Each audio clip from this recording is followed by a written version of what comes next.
Buddhism is not boring. Listen, it's not all I'm boring, I'm vegan, I'm nothingness, and I ride my bicycle in front of cars to annoy them. Well, it is that, it's a lot of that. But also that whole rebirth cycle thing that Buddhists are trying to escape with all that meditating and yoga and weed. Yeah, nah, Buddhists, you can't fool me. I know you get high when you get high. You get me. That cycle of rebirth is actually pretty damn epic, and it has a name too. Samsara. Oof. And it consists of 6 realms, each representing a world that your future self might be reborn into depending on how good or bad you do in life now. No pressure. And if you ever watch The 6 Paths of Pain, yeah, those are literally and exactly those 6 realms which together represent the Samsara.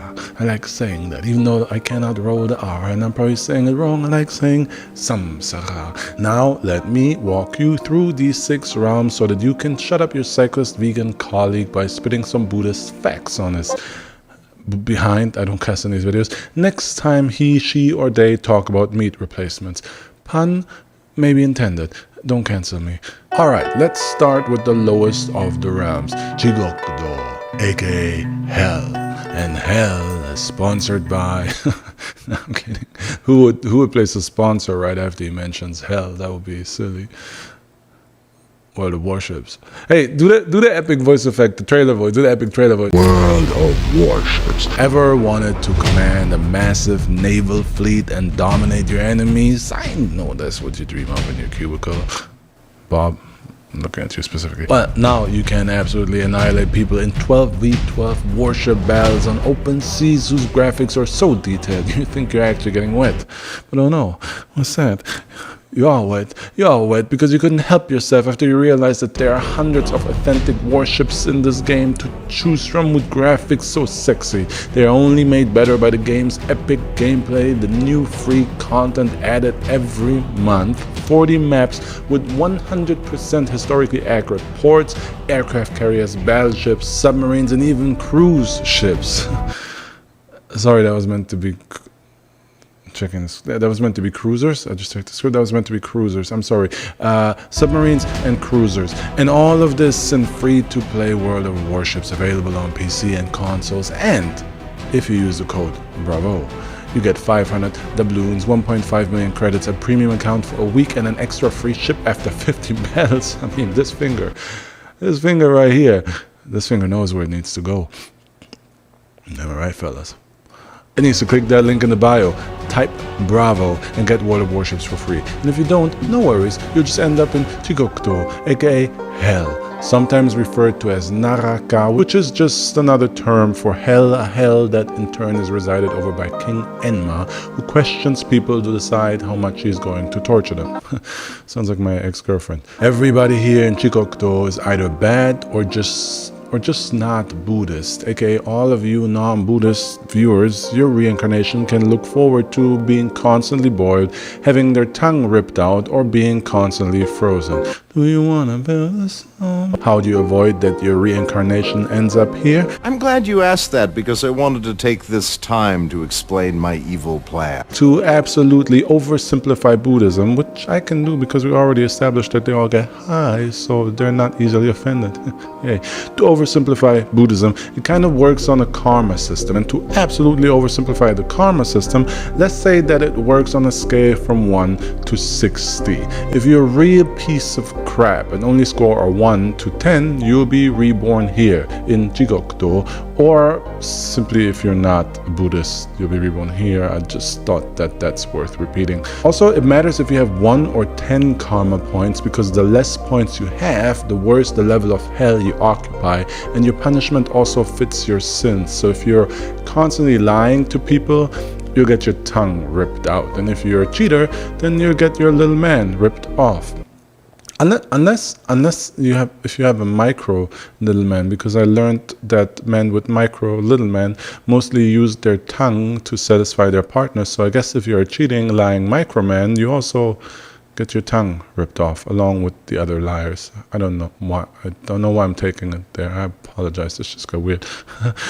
Don't forget that this video is sponsored by World of Warships. Unlike the Christian hell though, Jigokudo is not eternal. You only get punished until your suffering balances out your karma, and then you get to re-enter the rebirth lottery with whatever karma points you were able to collect without a tongue and without a pee-pee. Gakido. The second lowest realm is Gakido, and 11 to 20 karma points will reserve your reincarnation a spot here. This realm is entirely inhabited by preta, which is simply just another word for ghosts. This realm is actually just kind of spiritual and exists within our realm, and the preta are all around us. I see dead people. Everybody whose vice was extreme greed is here and is constantly feeling hungry, but is never able to satisfy that hunger and greed, meaning my ex-girlfriend should feel right at home here.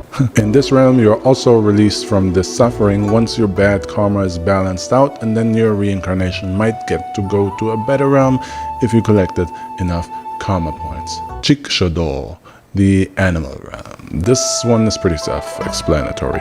21 to 30 karma points will see you reborn as an animal, which might not sound all that bad, but they're vices that they are considered to only be driven by instinct. Now if you ask me, ending up here sounds kind of cool, because who hasn't dreamed of being a gorilla or something? But hey, what do I know? I'm not a Buddhist, so I'll end up in hell without a tongue anyway. No, you will never know which of the two possible reasons I might have for losing my tongue in hell. If your goal is to escape the cycle of rebirth and find enlightenment in Kurt Cobain's old band, Nirvana, then this animal realm kind of sucks, because as an instinct-driven animal, you won't really be able to farm a lot of karma points. So yeah, you can easily get stuck in this realm or worse, which is why it's still considered one of the 3 lower realms. Ashurado. The realm of the demons, aka the Asura. You've seen them, 6 arms, 3 faces, the dude that sorrow channels when he fights.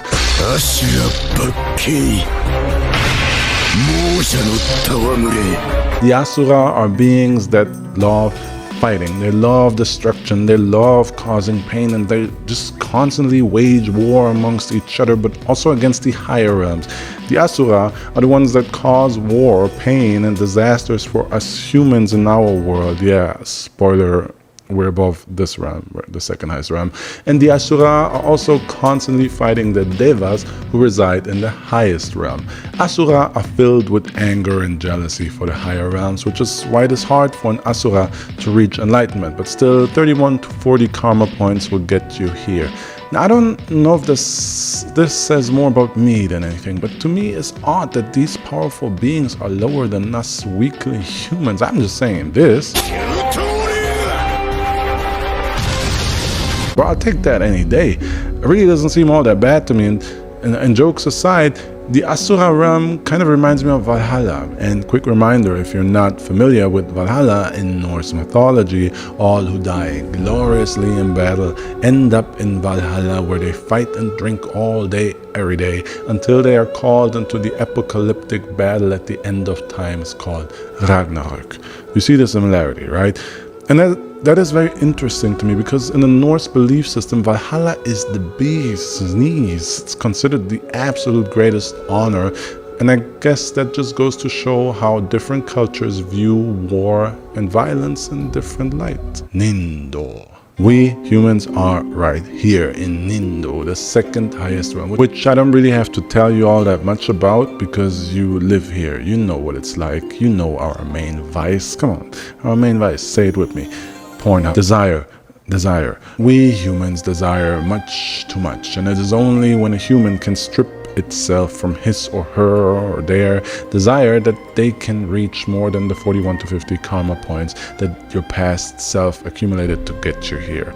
And at this point, shout out. That was weak. I'm gonna keep that pic because people need to see how weak that was. But shout out to whatever my past self was up to in accumulating all these karma points that I ended up here. Much obliged, because I like it here. Of course, how many karma points you accumulate for your future reincarnation depends on how far you take your vices or how far you let them control you.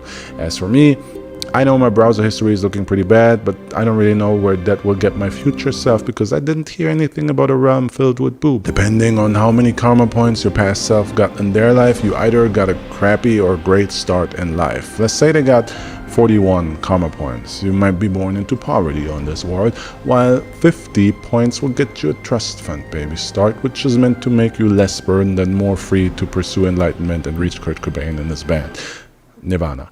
Though one could argue that trust fund babies often end up being worse people than those coming from poverty who actually have values and discipline. So again, just food for thought. It's funny how we got deep there when just a second ago I was talking about a realm filled with boobs. Tendo. This is where the Devas live, and they are like gods, and they wield cosmic powers. 51 to 60 points will get you a place here in one of its various layers depending on your exact points. A lower level Deva is close to human and still needs food and drink even in this heavenly domain, while the higher Devas occupy the paradise penthouse floors and no longer need any nourishment nor have any other desires and yet still live in absolute comfort and luxury, which to me that sounds super boring, because what is comfort and luxury if you don't desire it? Without the ability to desire, you can't really enjoy it, right? Damn, I'm really never gonna reach enlightenment, am I? This realm and the Devas are very close to enlightenment, but their struggle is the exact paradise that they are gifted with. Cosmic powers, a blissful life, luxury, comfort. It is very easy to live here and become too proud of your standing, look down on the other realms, give into comfort, and eventually actually desire to keep this life. Because really, why would you want to leave? So this pride, luxury, comfort, this is the last thing standing between a Deva and enlightenment. Like any other realm though, Tendo is not eternal paradise. Once your good karma is used up, a Deva and its accumulated karma points re-enter the lottery for their reincarnation. And that's it. So ultimately, reincarnation, it's a trap! An endless cycle of death and rebirth, entirely depending on the karma points you accumulated in your time. Technically, the higher the realm, the easier it is to farm good karma, or even better, to reach enlightenment. But our human realm is still considered the easiest to reach Kurt Cobain from, because we don't suffer like the lowest realms, yet we also don't live in the perfect bliss that the Devas struggle with. Obviously, the shining example of achieving detachment, enlightenment, and existence free of desires is Buddha.